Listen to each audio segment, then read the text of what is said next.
ఆ టైంలోనే మా పిల్లలు వచ్చారు. వాళ్ళు వచ్చి కరెక్ట్గా ఎవడే సుబ్రహ్మణ్యం సినిమా స్క్రిప్ట్ తీసుకొచ్చారు, ఈ సినిమా తీయాలి అని. నాగి, ఇదే నాగి డైరెక్ట్. చూడండి అమ్మా, ఇప్పటికీ మీరు కూడా నాలాగానే చిన్న చిన్న అకౌంట్లు ఇది.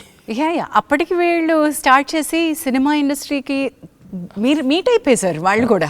వెన్ దే స్టార్టెడ్ చాలా డిఫరెంట్ సినిమా తీశారు. ఇప్పుడు బాణం వాజ్ అన్ అమేజింగ్ ఫిల్మ్. నాకు ఎంత ఇష్టమో బాణం. సీతారామం కూడానమ్మా వాళ్ళు తీసుకొచ్చి నాకు అప్పచెప్పిన స్క్రిప్టే. డాడీ హను బాగా చెప్పాడు సార్, డాడీ విన్నాను, నిజంగానే అందులో విషయం ఉందమ్మా, కూర్చుంటే మనకు వర్కౌట్ అవుతుంది అని ఒక 2-3 months వరుస పెట్టి కూర్చున్నాను నేను హను. అందుకనే అది ఆ సినిమా ఆ షేప్కి వచ్చింది. స్వప్న కానీ స్వీటీ కానీ ఎక్కడ కాంప్రమైజ్ అవ్వలేదు అసలు, ఎక్కడ ఏ విషయంలోనూ. సార్ ఇక్కడ ఒక క్వశ్చన్ అడుగుతాను సార్. సినిమా ఇండస్ట్రీలో లెగసీ ఆర్ వారసత్వం ఇవి మేము చూస్తూనే వచ్చాం. కానీ ఒక ఇంటి నుంచి వచ్చినటువంటి వారసత్వంలో, నేను ఇక్కడ జెండర్ అనట్లేదు సార్, ఇంకా చాలామందితో పోటీ ఏమో, కానీ మీ అమ్మాయిలు వేరు సార్, మీ అమ్మాయిలు బంగారాలు. The way that they have పుణికి పుచ్చుకోవడం అంటే వ్యాపార సూత్రాలని, ఏ సినిమాకి ఉన్నటువంటి కళాత్మకతని, వ్యాపార సూత్రాలని వీళ్ళు సంగమించి మేళవించినట్టు నాకు తెలిసి ఇంతవరకు జరగలేదేమో అనుకుంటున్నాను సార్. నేను అదే అనుకుంటానమ్మా, ఖచ్చితంగా నేను అదే ఫీల్ అవుతాను. నా పిల్లలు కదా వీళ్ళు ఎంత కష్టపడుతున్నారు. ఈ కల్కికి అయితే 3 years నాన్ స్టాప్గా కష్టపడ్డారు. హ్యాట్స్ ఆఫ్ టు దెమ్ అని అనిపించింది. అది ఎవడే సుబ్రహ్మణ్యంతో ప్రారంభమై ఉండాలి. అంటే ఆ గురి, పిల్లలు వాళ్ళ అభిరుచి, నాగి కుటుంబంలోకి అల్లుడై రావడం, అక్కడి నుంచి ఒక దిశ మారింది అనుకుంటున్నాను నేను. జాతిరత్నాలు తీసేటప్పుడు కూడా వాళ్ళిద్దరూ నాగితో కలిసి తీశారు మా జాతిరత్నాలు అనేది అసలు ఎలాంటి సినిమా అమ్మా అది కూడా. సార్ అది కోవిడ్ తర్వాత తెరలు తెరుచుకుంటే మళ్ళీ ఒక తెరలుగా నవ్వి రికార్డులు తెరలుగా మళ్ళీ రాసుకోవచ్చు అన్నట్టుగా తయారైన సినిమా. I was so proud of Jathi Ratnalu Dutt garu. I can't tell you, థియేటర్కి వెళ్ళి కూర్చుని ఏడ్చాను నేను. ఆ సినిమా నవ్వించిన సినిమా అయినా కూడా ఐ వాజ్ క్రైయింగ్. ఎందుకంటే మళ్ళీ ఇలాంటి రోజు మనం సినిమా ఇండస్ట్రీ చూస్తుందా, థియేటర్కి జనాలు వచ్చి కూర్చోగలిగే రోజు ఒక పాండమిక్ తర్వాత జరుగుతుందా అనుకున్నాం. మనం ఇప్పుడు మహానటికి వద్దాం. This is again Indian cinemas pride. Today మేము కల్కి గురించి ఎంత గర్వంగా చెప్పుకుంటామో, ఒక మహానటి, ఒక సీతారామం, వీటి గురించి కూడా చెప్పుకోవాలి. మహానటికి ముందు, మహానటి తర్వాత నేను అనేంత స్థాయిలో సినిమా తీశారు sir. That is always a pride. మీకు ఎలా అనిపిస్తుంది సార్ ఈ సినిమా వెనక్కి తిరిగి? నిజంగానమ్మా, ఆ 2 సినిమాలు కూడా, మహానటి, సీతారామం, ఆ 2 గ్యాప్లో తీయటం కాదమ్మా. అసలు సినిమా అంటే ఇదేనేమో అన్న లెవెల్లో తీసింది. వీళ్ళు ఇలా కాక ఇంకో రకంగా సినిమా తీయలేరా అనిపించింది సార్.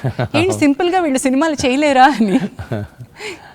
చాలా చాలా గొప్పగా తీస్తే సినిమాలమ్మా 2. ఒక విషయం చెప్పండి సార్, ఒక సూత్రం, వ్యాపార సూత్రం, మనం కమర్షియల్ ఎలిమెంట్, ఇదిగో ఇంత పెడుతున్నాం, ఇంత వస్తుంది, దీనికి ఎంత మనం చేయాలి అనే లెక్కలేవో ఉంటాయి కదా. ఈ పిల్లలు కళల కంటెంటే ఒక dream beyond Indian screens content మీకు ఎలా అనిపించేది?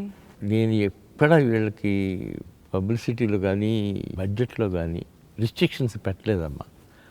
మీరు రిస్ట్రిక్షన్స్ పెడితే పాడైపోతారమ్మా, ఎటు కాకుండా అయిపోతుంది. మీరు ఓపెన్గా తీసేయండి, పర్వాలేదు, నేనున్నాను కదా, చూసుకుందాం.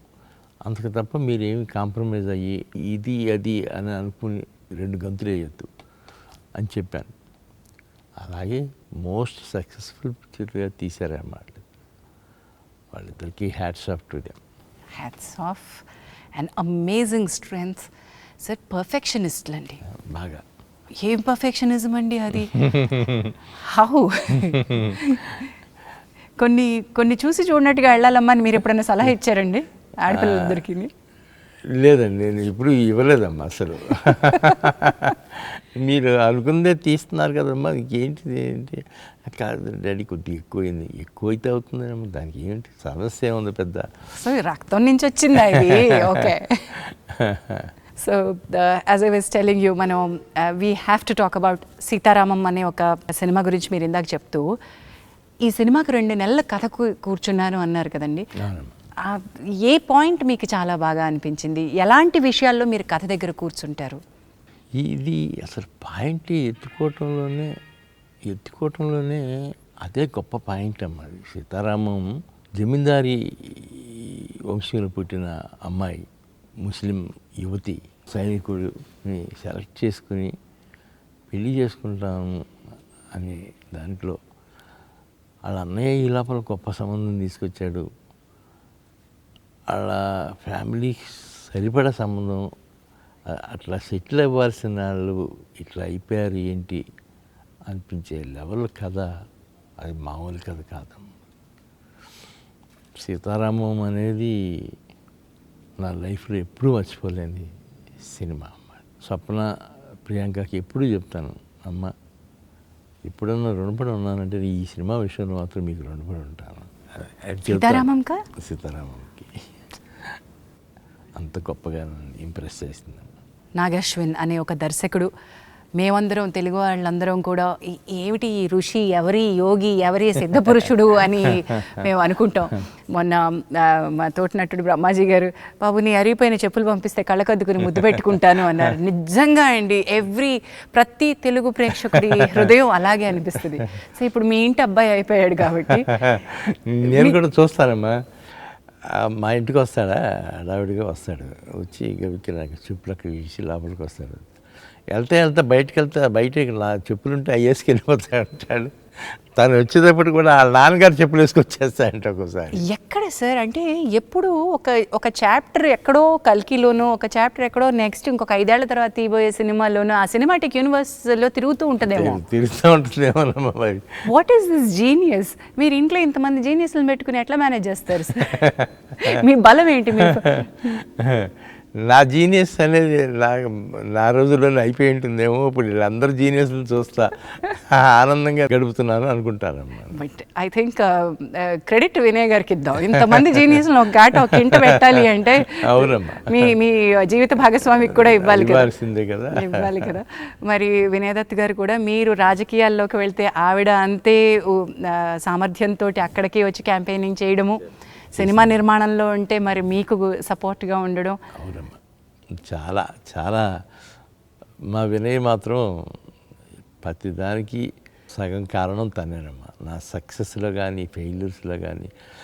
నేను ఫెయిల్యూర్స్లో ఉన్నానండి అన్నప్పుడు, ఏంటండి ఒక సినిమా పోతే ఇలా అయిపోతారు, పదండి ఇంకోటి సినిమా తీయండి తొందరగా వెళ్ళండి అనేది. అలా గ్రేట్ లేడీ. అంతే కదండి మరి.